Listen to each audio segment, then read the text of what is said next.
Hello students, JEE advance 2019 का question discuss करते हैं। Suppose a radium nucleus at rest in ground state undergoes alpha decay to a radon nucleus in its excited state. देखिए, radium nucleus जो है, mass number दिया है 226, atomic number दिया है 88 और ये रेस्ट में है। ये एक डिके करता है, अल्फा डिके, जिसमें बनता है रेडॉन 222 और mass atomic number 86, mass number 222, atomic number 86। और एक अल्फा पार्टिकल रिलीज होता है। अल्फा पार्टिकल के जानते हैं आप लोग, मास नंबर 4 और एटॉमिक नंबर 2। अब ये रेडॉन न्यूक्लियस जो है, ये एक्साइटेड स्टेट में फॉर्म हुआ है। मतलब जो डिके के दौरान जो टोटल एनर्जी रिलीज हुआ, उसका एक पार्ट ये एब्जॉर्ब करके इसका एक न्यूक्लियन हायर एनर्जी स्टेट में चला गया है। ऐसे ही न्यूक्लियस को हम लोग क्या बोलते हैं? Nucleus in excited state. यहाँ स्टार लगा दिए क्योंकि ये एक्साइटेड स्टेट में है। मतलब अल्फा डिके के दौरान जो टोटल एनर्जी रिलीज हुआ, उसका कुछ एनर्जी इसका एक न्यूक्लियन एब्जॉर्ब करके हायर एनर्जी स्टेट में चला गया है। The kinetic energy of emitted alpha particle is found to be 4.44 mega electron volt. देखिए, अब यहाँ से ये रेडियम न्यूक्लियस जो था, ये रेस्ट में था। अब ये रेडॉन न्यूक्लियस और ये अल्फा पार्टिकल, ये दोनों अगर मूव कर रहा है, इसका स्पीड मान लिया अगर v अल्फा, और चूंकि ये डाउटर न्यूक्लियस है, इसका स्पीड vd एज्यूम कर लेते हैं। अब यहाँ देखिए, हम डायरेक्शन अपोजिट दिखाएं। अपोजिट इसलिए कि यहाँ एक्सटर्नल फोर्स नहीं है, तो मोमेंटम कंजर्व रहेगा। मोमेंटम जब कंजर्व रहेगा तो इनिशियल मोमेंटम कितना है? 0।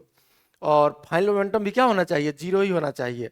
तो अगर इस रेडॉन का मास नंबर हम लोग, मास, एटॉमिक मास md एज्यूम कर लें, डाउटर न्यूक्लियस के लिए d लिखे हैं, md into we d equals m alpha into we alpha. ये मोमेंटम कंजर्वेशन का इक्वेशन हो गया। अब यहां से अगर देखें, इस रिएक्शन में कुछ एनर्जी भी रिलीज होगा। इस एनर्जी को हम लोग E कह लेते हैं। अब यही जो एनर्जी रिलीज हुआ है, यही इस अल्फा पार्टिकल और डाउटर न्यूक्लियस के काइनेटिक एनर्जी के फॉर्म में रिलीज हुआ है। इसी अपोजिट डायरेक्शन में वेलोसिटी के कारण हम लोग मोमेंटम कंजर्वेशन, नेट मोमेंटम 0 लिखे हैं, फाइनल मोमेंटम भी 0, m alpha v alpha equals md vd। चूंकि डायरेक्शन अपोजिट है, एक साइड भी लिखेंगे तो एक नेगेटिव होगा, एक पॉजिटिव होगा, और चूंकि इनिशियल 0 है तो यही इक्वेशन आएगा। इसको हम इक्वेशन 1 कह लेते हैं।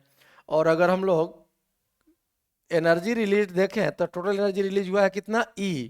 किसके फॉर्म में? काइनेटिक एनर्जी के फॉर्म में। ध्यान रखिएगा, जो टोटल एनर्जी रिलीज हुआ इस रिएक्शन में, उसका एक पार्ट ये रेडॉन एब्जॉर्ब कर लिया और एक्साइटेड स्टेट में चला गया, और जो एनर्जी बच गया वो इन दोनों के काइनेटिक एनर्जी के फॉर्म में अपीयर हो गया। हम लोग यही एज्यूम कर रहे हैं। ध्यान से सुनिए इस बात को।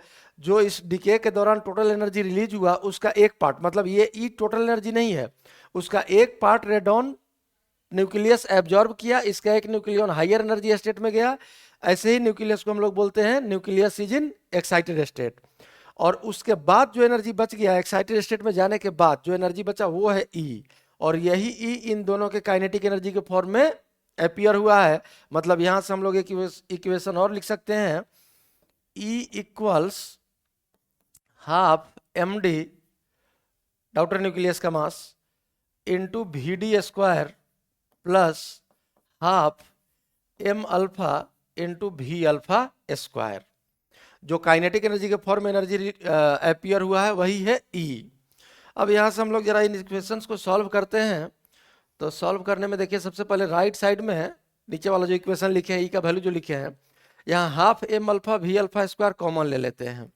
तो हम लोग लिख सकते हैं E equals half m alpha V alpha square into, अब राइट साइड में अगर ये कॉमन ले लिए तो सेकेंड टर्म में बच गया 1, फर्स्ट टर्म में हाफ तो बाहर निकल ही गया, m d by m alpha into we D by we alpha का होल स्क्वायर, यही आपका बचेगा।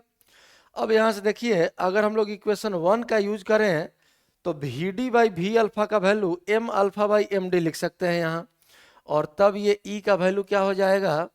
Half m alpha V alpha square.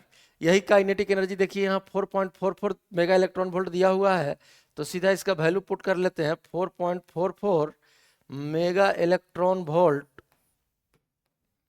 Into 1 plus, अब यहाँ देखिए v D by we alpha के जगह पर हम लोग लिख सकते हैं m alpha by M d का होल स्क्वायर। एक एम अल्फा कट जाएगा, एक एम डी भी कैंसिल हो जाएगा और बचेगा यहाँ m alpha divided by M d. और हम लोग जानते हैं कि न्यूक्लियर मास जो होता है directly proportional to atomic mass या एटॉमिक नंबर। तो अब यहाँ से इस E के वैल्यू को हम लोग लिख सकते हैं E इक्वल्स 4.44, ये तो मेगा इलेक्ट्रॉन वोल्ट में ही आएगा, नंबर सिर्फ रहने देते हैं, 1 प्लस एम अल्फा, तो 1 प्लस एम अल्फा हो गया आपका 4 और एम डी हो गया कितना, देखिए यहाँ 222। अब इसको अगर हम लोग सिंप्लीफाई करें तो E का वैल्यू यहाँ से हम लोग लिख सकते हैं E इक्वल्स 4.44 इंटू, जब इसको सॉल्व करेंगे तो ये हो जाएगा 226 डिवाइडेड बाई 222। अब अगर 100 से हम लोग मल्टीप्लाई डिवाइड कर दें तो ये पॉइंट यहाँ 444 हो जाएगा और नीचे में 100 बचेगा, तो यहाँ 100 मल्टीप्लाइड बाई 100 बाई 100 से अगर मल्टीप्लाई कर दें तो अब देखिए यहाँ ये 100 यहाँ से दशमलव को ख़त्म कर दिया और ये 2 से 444 कैंसिल हो गया, 2 टाइम्स ये 100 भी कैंसिल हो गया। और अब ये E का वैल्यू फाइनली क्या बचा हम लोग देख लेते हैं, 6 इंटू 2 12, 2 1 बचा, 2 इंटू 2 4 प्लस 1 5, 2 इंटू 2 4 और डिवाइड बाई 100 है तो ये हो गया 4.52 mega electron volt. Mega electron volt ये आपका काइनेटिक एनर्जी के फॉर्म में इतना एनर्जी अपीयर हुआ है। अब हम लोग जरा आगे क्वेश्चन में देखिए, radon nucleus then undergoes to its ground state by gamma decay. अब रेडॉन न्यूक्लियस जो है ये गामा डीके में जाता है, the energy of emitted gamma photon, उसी गामा फोटोन का एनर्जी निकालना है हम लोगों को। तो यहाँ सबसे पहले देखिए काइनेटिक एनर्जी के फॉर्म में जो एनर्जी अपीयर हुआ वो हम लोग सॉल्व कर लिए, और मास डिफेक्ट की वजह से कितना एनर्जी रिलीज होता है सबसे पहले हम लोग ये निकाल लेते हैं। एटॉमिक मास रेडियम का देखिए दिया है 226.005 यू मतलब atomic mass unit. Atomic mass of radon 222.000, atomic mass of alpha particle is 4.000। अब देखिए अगर हम लोग मास डिफेक्ट यहाँ से निकाले हैं तो देखिए 222 प्लस 4 226 हो जाएगा, सब सब्ट्रैक्ट करेंगे हम लोग रेडियम के मास से प्रोडक्ट का मास, तो बचेगा कितना 0.005 यू।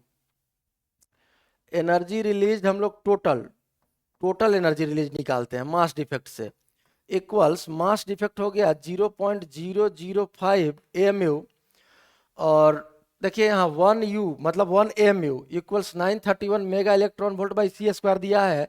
अगर इस सी स्क्वायर को लाके हम मल्टीप्लाई कर दें 1 AMU में तो ये हो जाएगा 931 मेगा इलेक्ट्रॉन वोल्ट। मतलब अगर मास डिफेक्ट 1 AMU का होता है तो टोटल कितना एनर्जी रिलीज होगा 931 मेगा इलेक्ट्रॉन वोल्ट।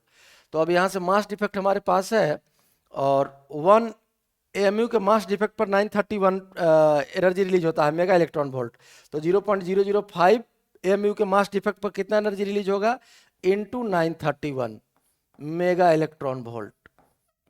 अब यहाँ से अगर मल्टीप्लाई कर ले हम लोग तो देखिए आ जाएगा, इसको हम लोग 5 इंटू 10⁻³ भी लिख सकते हैं, 0.005 को 5 इंटू 10⁻³ और मल्टीप्लाई कर ले तो क्या आएगा 5 इंटू 1 आ गया 5, 5 इंटू 3 15, 1 बचा, 5 इंटू 9 45 और 1 आया 46 और 10⁻³ था तो इसको अगर पॉइंट यहाँ रख दें तो 4.655 मेगा इलेक्ट्रॉन वोल्ट ये टोटल एनर्जी रिलीज हुआ है। अब ध्यान से देखिए इस सिचुएशन को, रेडियम 2 पार्ट में डिवाइड हुआ जिसमें काइनेटिक एनर्जी के फॉर्म में टोटल कितना एनर्जी रिलीज हुआ है 4.52 मेगा इलेक्ट्रॉन वोल्ट, और जो बच गया टोटल कितना एनर्जी रिलीज हुआ है 4.655 मेगा इलेक्ट्रॉन वोल्ट। तो जो एक्स्ट्रा एनर्जी बच गया वही एनर्जी जरूर डाउटर न्यूक्लियस एब्जॉर्ब किया होगा और एक्साइटेड स्टेट में गया होगा, और वही एनर्जी जो है total energy release minus kinetic energy के फॉर्म में जितना एनर्जी अपीयर हुआ है यही एक्साइटेड स्टेट में न्यूक्लियस एब्जॉर्ब किया होगा न्यूक्लियस एब्जॉर्ब करके एक्साइटेड स्टेट में गया होगा और वही गामा फोटोन का एनर्जी भी होगा, उतना ही एनर्जी रिलीज करके वापस रेडॉन ग्राउंड स्टेट में आ जाएगा। तो गामा फोटोन का एनर्जी हम लोग लिख सकते हैं, energy of gamma photon equals E total minus E kinetic energy के फॉर्म में जो एनर्जी है। अब इसमें से अगर इसको घटा लें तो 4.5 to 0 लिख सकते हैं इसको, 5 माइनस 0 5 ही बचेगा, और 5 माइनस 2 3 बचेगा, और 6 माइनस 5 1 बचेगा, 4 माइनस 4 0 0.135 मेगा इलेक्ट्रॉन वोल्ट। अब देखिए क्वेश्चन में किलो इलेक्ट्रॉन वोल्ट में पूछ रहा है, तो अगर मेगा इलेक्ट्रॉन वोल्ट को किलो इलेक्ट्रॉन वोल्ट में बदलना है तो 10⁻³ से मल्टीप्लाई करना होगा। तो ये गामा फोटोन का एनर्जी आपका निकल गया 135 किलो इलेक्ट्रॉन वोल्ट। यहाँ आंसर हो जाएगा 135। यही इस क्वेश्चन का सॉल्यूशन है।